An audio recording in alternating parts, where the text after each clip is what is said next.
Guys, so I want to say that it's okay to need other people and it's okay to want friends because we live in this world that is pushing a lot of individualism, a lot of I'm me, a lot of I don't care what nobody thinks, I'm me. And then we also see the flip side where the ones who say that I don't care are the ones who care too much and are breaking down crying because of how people feel about them. And it doesn't matter because we could see it with a lot of people. I will not name any names, but if you look, you can be like, what? But you're saying you're a boss, but you're saying you're this, and you care about what everyone's thinking? They're hiring image consultants. They are trying to be this something, this idea that is good. But here's the thing, nobody can really say what's good, because if you go to a different culture, if you go to somebody raised in a different society than you, odds are they're not going to say this is good in the same way we say what's good.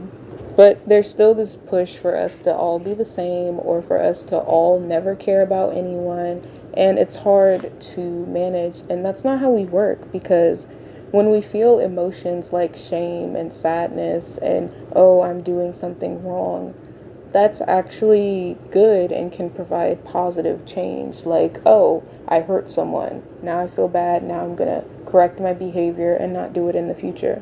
Like, the emotions in our body, the responses we have, it's not something that we're supposed to dwell on and feel forever. It's something that's just supposed to be like, oh, this was bad.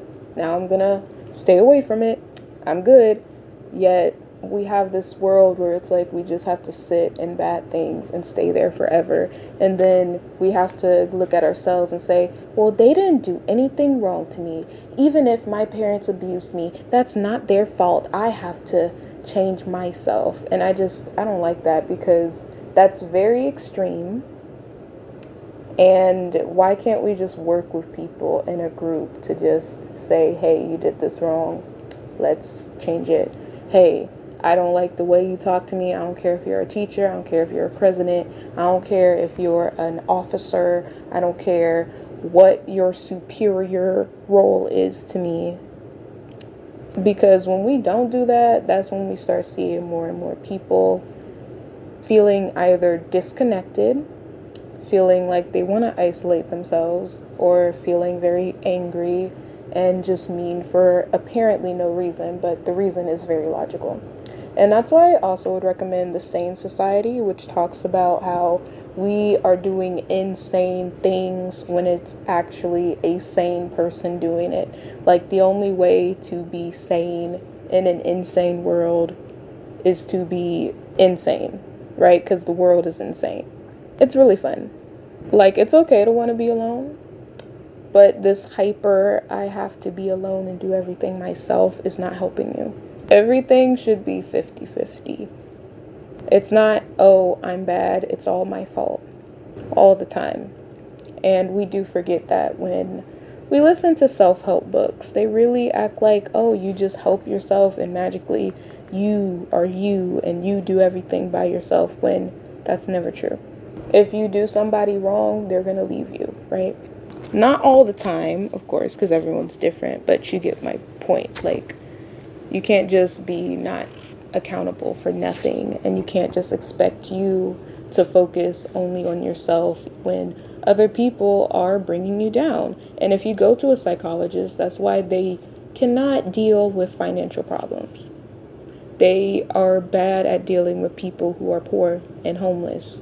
They are bad at dealing with black people who talk about, hey, I'm going through racism. They're bad at dealing with transgender issues. They're bad at dealing with women issues like sexism and things like that. Like, societal problems is hard for psychologists to deal with. And that's why there have been complaints about it.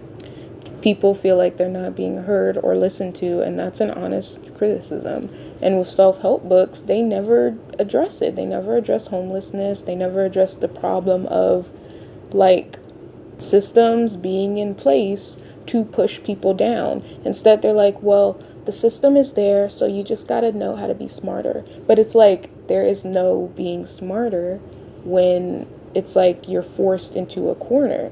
Like budgeting, some people cannot fucking budget. That's why they need help.